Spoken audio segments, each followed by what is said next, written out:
It is my pleasure to introduce Police Constable Laurie Baughan, who works for the Youth Intervention Team of a police area south of London called Surrey. Do police decide whether a juvenile offender can be diverted from the criminal justice system? And if so, how are such decisions reached? What is involved? I'm centrally based and I work on a team of 5 other police officers. All youth crime for the whole county of Surrey is dealt with by my supervisors. The decision is made centrally for the whole county. All files involving youths that have committed crime come over to the Central Youth Intervention Team joint decision-making panel. That decision-making panel sit every week, and that they are police sergeants involved in that process and managers from Surrey Family Services, so Youth Support Service. All crimes are then discussed, and they will look at trying with virtually every case to try and deal with it in a restorative manner by way of youth restorative intervention, which is a YRI, which is a contract that's signed up. It's a voluntary contract that's signed up by the young person that's committed the crime. It's a victim-led scheme, so we get the victims involved in that process. We will speak to the victims, see what they would like out of the process. Sometimes there aren't any victims. It could be a drugs offence, for example, but we will look at what that child is prepared to sort of put towards making it right, sort of repairing the harm caused by a crime, and that will be based around the conditions that we would set in a contract.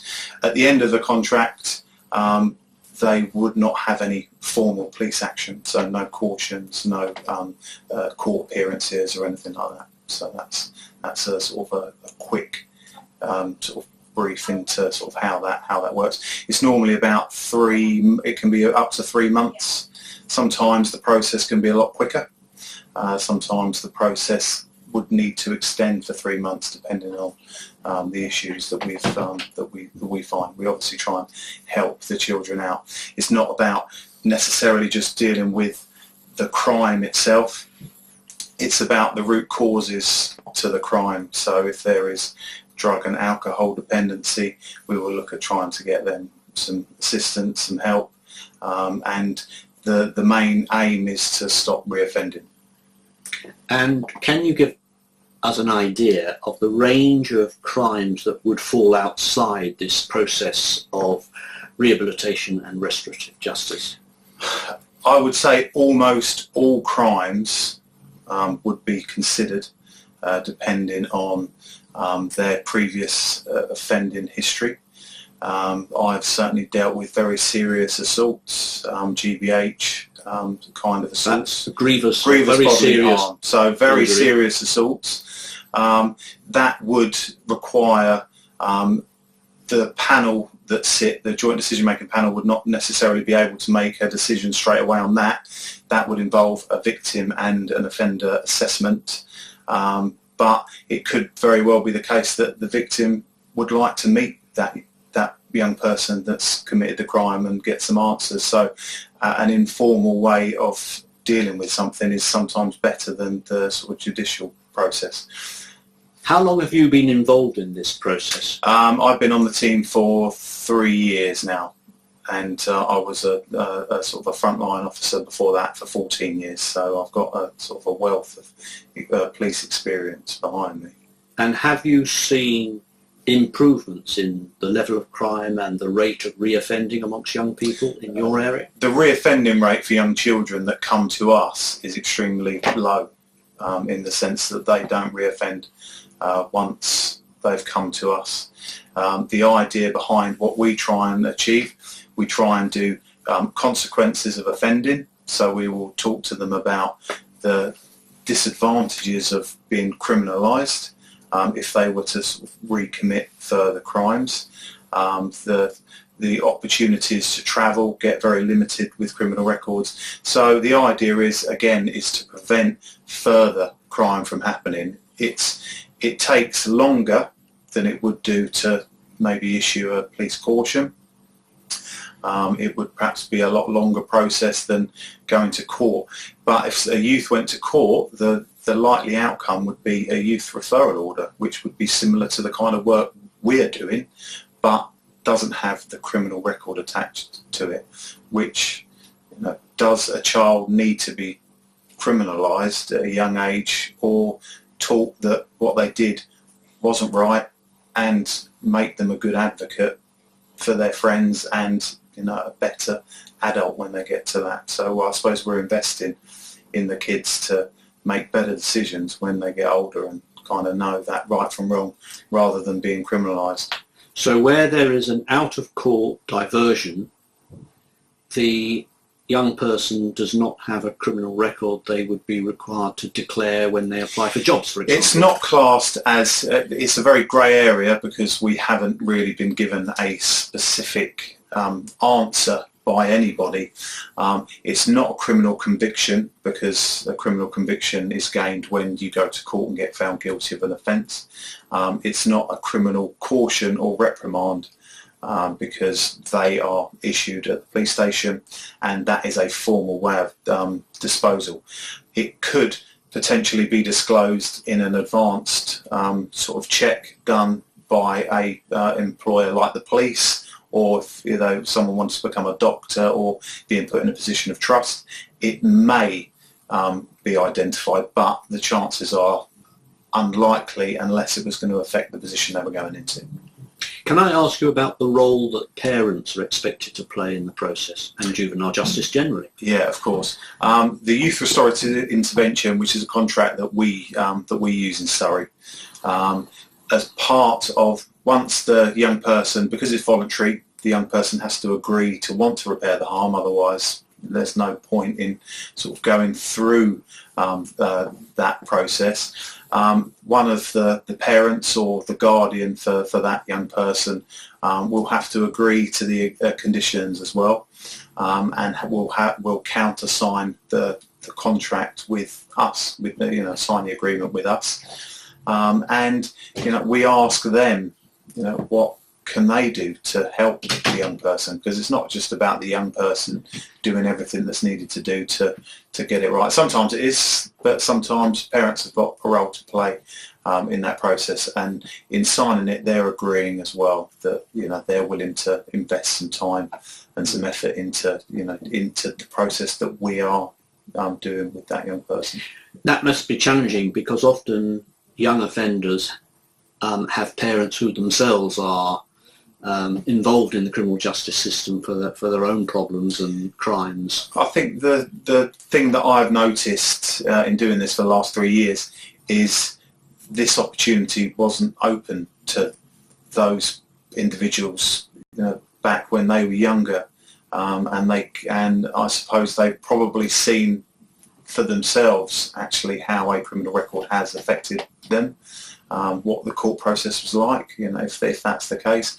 And for me to be able to go around to someone's house and sort of offer their child an opportunity to put things right, actually they are quite willing to open their doors to me, because actually I'm not there to get a detection. I'm not there to send them to court. I'm actually there to do the complete opposite. I'm there to try and assist them with making sure this doesn't happen again. So actually it's been received extremely well by everybody, including parents that are known for criminal activity themselves. It's very interesting.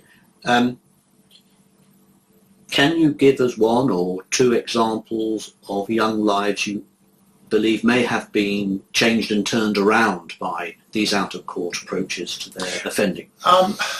Without naming names. Yeah, absolutely. I mean, I would suggest that there's so many different examples I can give you. You've got kids that were in the wrong place with the wrong set of friends that perhaps didn't commit as much of a part of it as as some of the others. We've been lucky enough to stop them from getting a criminal record, and just put a small amount of work in to help them. But the main thing for that person maybe was the criminal record side of it. And then you've got the other extreme where you've got kids that are constantly offending. We can come in and we have done, I believe our team have done a very good job in putting those sort of consequences to them, and getting them to see the kind of friends that they're hanging around with, and have managed to stop a lot of their reoffending. So yeah, I mean there are too many good examples, I think. It's also about facing their victims as well. A lot of we're very, very keen to put victim and offenders together in a controlled environment, of course, where the young person has got an opportunity to say, "I'm sorry," and for that victim to see somebody that they weren't expecting, because on the night of the assault, for example, there was a drunk young person that's lashed out at somebody, and that's who they're expecting when they see a very sort of meek young lad just sitting behind a table, quite upset. Their opinions of them change, and at the end of a face-to-face process, it benefits not only the young person but the victims as well. I mean, we're victim-led, and we've got some really great success stories where people that have been violently assaulted have come out feeling really sort of good about the process. So to have a victim feeling good about being a victim of crime is kind of unheard of, really, but it is heard of in our department.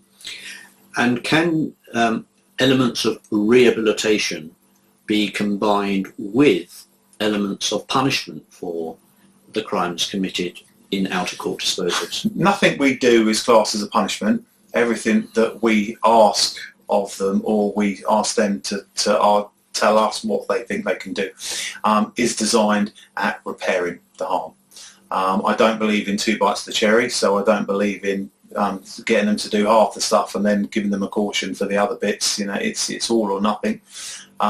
So there are some examples where you will get children that come to you that you do sort of get the impression that you're just delaying an appearance at court, so that you will have those young people that, with all the work in the world, it's not going to stop their offending behaviour, but you can try. I think that's the main thing. Is it right that a young offender has to admit his responsibility for the crime in order to qualify for these out-of-court diversions? Without question, without an admittance for what they've done, then we have nothing to work with. The whole idea is repairing the harm. If somebody hasn't admitted to a crime that has been sort of accused of them, then we can't work with that young person because we've got nothing to sort of go with. And I think it's very important that they're remorseful. Certainly, maybe not necessarily at the beginning, because they may feel that actually that person he deserved the punch, or I felt I was in the right taking that money because that was owed to me. The idea is at the end of the process, once we've spoken to them and broken it down, that they do have that element of regret. But generally, most of the young people we work with are remorseful about what's happened, and that's a great sort of foundation to start with. Young people are entitled to lawyers when they are arrested, and defence lawyers tend to avoid making admissions. Is that becoming a bit of an obstacle to the process of diversion? Less now, but there are still. I've got a case right now where it's gone all the way to court because of legal advice saying to say nothing, and it's then come back to us as will we take it, which seems a waste of court time, and potentially bad advice. I mean, this young lad is 17, 18 in a week or so. So potentially, if we hadn't got in there quick enough, he would have been dealt with as an adult. So actually, that the word is getting out in respect of what we do. But I think I'm a firm believer in if you've done something, put your hands up and let's fix it, because that's what we're all about. It's not about letting somebody off. We don't let anybody off, but we get them to fix what they've done. And likewise with the victims, we call them up and we ask them, what do you want out of this process? What can we do to make you feel better about it? Because there are a lot of unanswered questions. There's sometimes money outstanding if there's been damage and it's sort of come out of it. Although we wouldn't sort of act as debt collectors and collect money, when we go and speak to the young people, them and their family would like to repay that. If we went down a formal route, we wouldn't necessarily have that at our disposal. Yeah. The formal or traditional route of going to court and facing some form of punishment imposed by the judges, that, I presume, is an approach you were more accustomed to yourself when you first started policing. Yeah. Have you found, in a sense, the results of diversion programs surprising when you first saw those results?